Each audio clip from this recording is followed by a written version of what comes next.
नहीं बेटा, अब तेरे सपने मेरी जिम्मेदारी हैं। तुझे पढ़ना है, आगे बढ़ना है। हाँ, अगर तू चाहती है तो स्कूल से आने के बाद मेरा थोड़ा हाथ बटा सकती है। एक दिन जब राधा और मुन्नी खाना खा रही थीं, तभी राधा की सास रुक्मणी वहां आ जाती है। राधा मुड़कर देखती है। अब क्यों आई हो माँ जी? अब क्या बाकी रह गया है? मैंने सुना है तू काम ढूंढ रही है। क्यों ना तू मेरे घर की नौकरानी बन जा। महीने के 4,000 रुपए ले लेना, अगर ज्यादा लगे तो कम ले लेना।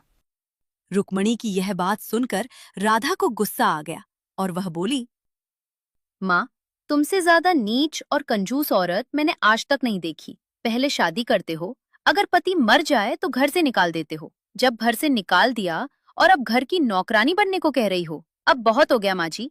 हम गरीब जरूर हैं, लेकिन जिस घर से हमें ठुकराया गया हो वहां तो हम कभी वापस नहीं जाएंगे।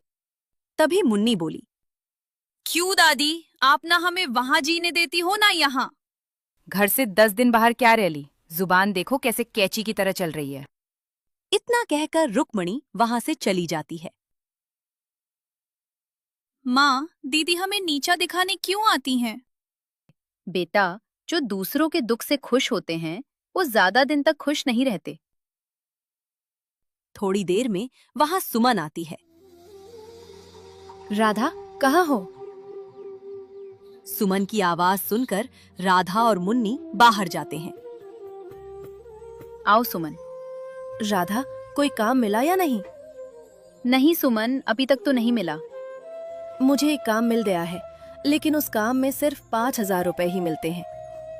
कोई बात नहीं सुमन, इतना ही हमारे लिए काफी है। लेकिन करना क्या होगा? चलो मेरे साथ।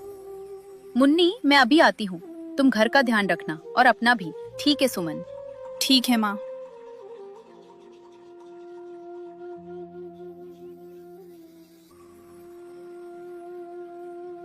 ये देखो राधा, ये दुकान है। यहाँ तुम्हें चाय बनानी है और दुकानों पर दे करानी है। ठीक है सुमन। अगले दिन राधा काम पर निकल जाती है। सुबह सुबह सारा काम निपटाकर काम पर चली जाती थी। वो देखो, हवेली की बहू चाय बेच रही है। लगता है इसकी सास ने इसे घर से निकाल दिया। राधा सब सुनती लेकिन अनसुना कर देती। एक सुबह निकलते समय, मैं काम पर जा रही हूँ। तुम समय से स्कूल चली जाना और पढ़ाई पर पूरा ध्यान देना।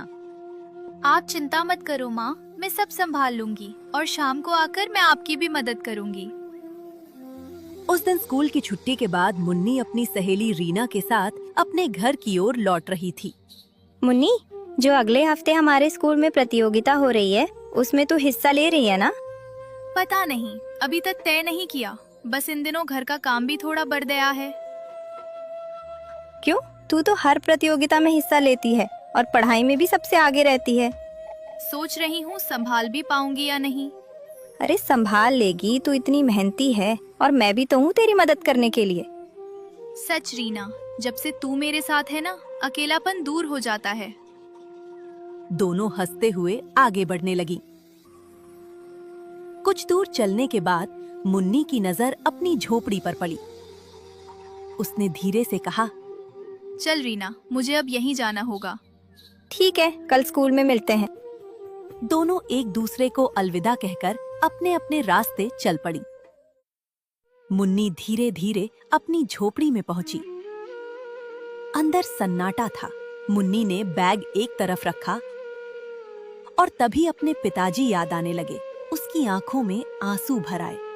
पिताजी, आप इतनी जल्दी क्यों चले गए? आप होते तो ये दिन कभी नहीं आते। माँ मेरे लिए दिन रात मेहनत कर रही हैं। वो चाहती हैं मेरी पढ़ाई कभी ना रुके। आप देखना, मैं एक दिन जरूर कुछ बनूंगी। माँ को फिर कभी किसी के सामने झुकना नहीं पड़ेगा। इतना कहकर मुन्नी चुपचाप वही रोती रही।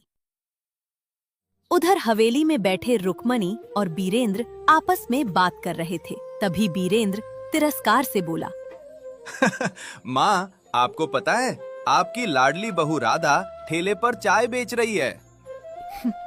अच्छा ही हुआ, उसे अपने घमंड का नतीजा अब समझ में आ रहा होगा। हाँ माँ, जिसे हवेली की रानी बनकर रहना था वो ठेले पर चाय बेच रही है। यही उसकी औकात है। दोनों आपस में बैठकर राधा की बुराई कर हंसने लगे, जैसे उन्हें किसी के दुख से खुशी मिल रही हो। अगले दिन मुन्नी बाजार किसी काम से जा रही थी। तभी उसकी नजर एक आदमी पर पड़ी जो सूखे फूलों से कुछ बना रहा था। उत्सुक होकर वह उसके पास गई। अंकल जी, आप ये क्या बना रहे हैं अंकल जी? बेटा, मैं इन सूखे फूलों से अगरबत्ती बना रहा हूँ। ये पूजा के समय काम आती है। इससे कुछ कमाई हो जाती है? हाँ बेटा, थोड़ी बहुत हो जाती है। थोड़ा पास आओ बेटा। वह थोड़ा पास बुलाते हुए बोला, अगर इसमें थोड़ा मिट्टी मिलाकर फूल कम डाले तो मुनाफा ज्यादा होता है, लेकिन ये बात किसी को बताना मत। ठीक है अंकल जी। मुन्नी ने सिर हिलाया और वहाँ से चल पड़ी। रास्ते में मुन्नी सोचने लगी, अगर हम भी अगरबत्ती बनाएं, लेकिन बिना मिट्टी या किसी मिलावट के, तो लोग हम पर ज्यादा भरोसा करेंगे। और फूल तो मंदिर के बाहर आसानी से मिल जाते हैं। ये काम तो अच्छा है, मुझे जाकर माँ को बताना होगा। उसे क्या पता था, वहाँ बैठा वो साधारण इंसान कोई आम आदमी नहीं, बल्कि भगवान शिव थे, जो मनुष्य के रूप में आकर मुन्नी की मदद करने आए थे।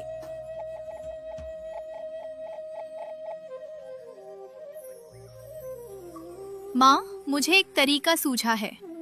कैसा तरीका? मुन्नी अपनी माँ को सब कुछ बताने लगी। राधा भी ध्यान से सुनने लगी। लेकिन मुन्नी, लोग ये सब खरीदेंगे? क्यों नहीं माँ, आजकल लोग असली चीजें ढूंढते हैं। जो मिलावट वाली होती हैं, वो लोग कम खरीदते हैं।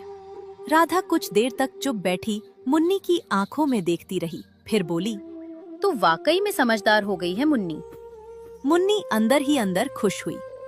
ठीक है, हम एक बार कोशिश करके देखते हैं।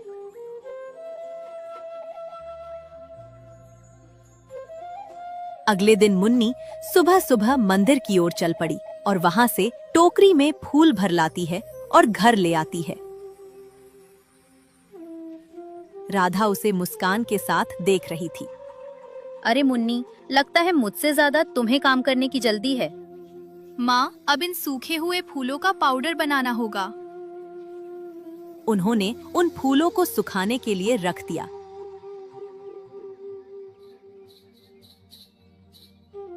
चलो मुन्नी, अभी से लग जाते हैं। आज रविवार है और आज तेरी छुट्टी भी है।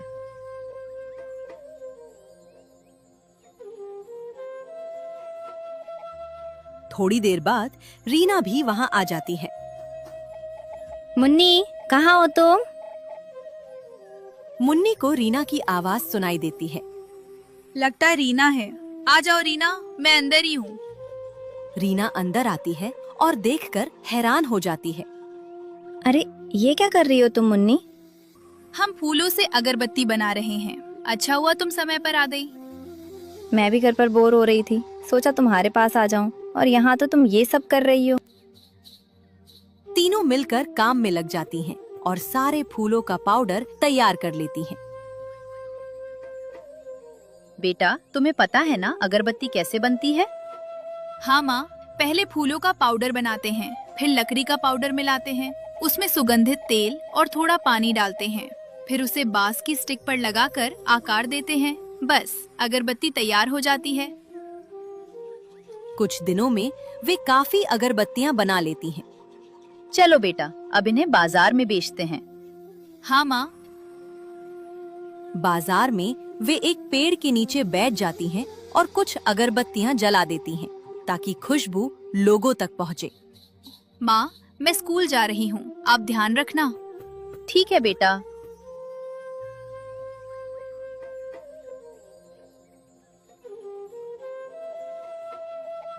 अरे, ये खुशबू कहाँ से आ रही है? देखो, वो पेड़ के नीचे से आ रही है। बहन, ये अगरबत्ती से इतनी अच्छी खुशबू कैसे आ रही है? मैंने पहले कभी ऐसी खुशबू नहीं सूंघी। इसमें कोई मिलावट नहीं है। अच्छा, कितने की है? 10 रुपए में 15 पीस। इतनी सस्ती? अच्छा, मेरे लिए 100 रुपए की दे दो। ठीक है बहन। राधा 150 अगरबत्तियां पैक करके दे देती है। थोड़ी ही देर में खुशबू पूरे बाजार में फैल जाती है और लोगों की भीड़ लग जाती है। देखते ही देखते सारी अगरबत्तियां बिक जाती हैं। आधा सामान समेटकर घर लौट आती है। सभी लोग हैरान थे। जो सामान आज ही लाया गया था वो सिर्फ 4 घंटे में बिक गया। सोचा था बिकेगा भी या नहीं, लेकिन यहाँ तो सब कुछ ही बिक गया। दोपहर में मुन्नी भी घर आ जाती है। माँ, आप इतनी जल्दी आ गई, और ये पैसे? बेटा, लोगों को अगरबत्ती बहुत पसंद आई, सब खरीद कर ले गए और अच्छा मुनाफा भी हुआ। सच माँ, अब हम मेरी स्कूल की फीस भर सकते हैं और नई यूनिफॉर्म भी ले सकते हैं। हाँ माँ। हाँ बेटा, अब हम सब कुछ कर सकते हैं, बस तुम पढ़ाई पर ध्यान दो और अपने पिताजी का सपना पूरा करो। 2 साल बाद माँ बेटी ने एक अच्छा और सुंदर घर बना लिया था। माँ, आज मेरा रिजल्ट आने वाला है। आज पता चलेगा कि मैं टीचर बनी या नहीं। चलो बेटा, स्कूल चलते हैं। स्कूल में अनाउंसमेंट होता है। आज हमारे स्कूल की 3 लड़कियां टीचर बनी है। पहली रूहानी, दूसरी निक्की और तीसरी मुन्नी। ये सुनते ही माँ की आंखों में आंसू आ जाते हैं। मुझे पता था बेटा, तुम अपने पिताजी का सपना जरूर पूरा करोगी। मुझे पता था तुम टीचर बनोगी। मुझे पता था बेटा, तुम कुछ तो बनोगी, लेकिन उन्होंने मुझे जीने नहीं दिया। वे हमारी जमीन लेना चाहते थे। आखिर कौन था मुन्नी के पिता का कातिल? कमेंट्स में बताइए और ऐसी ही और कहानियों के लिए चैनल को सब्सक्राइब करें।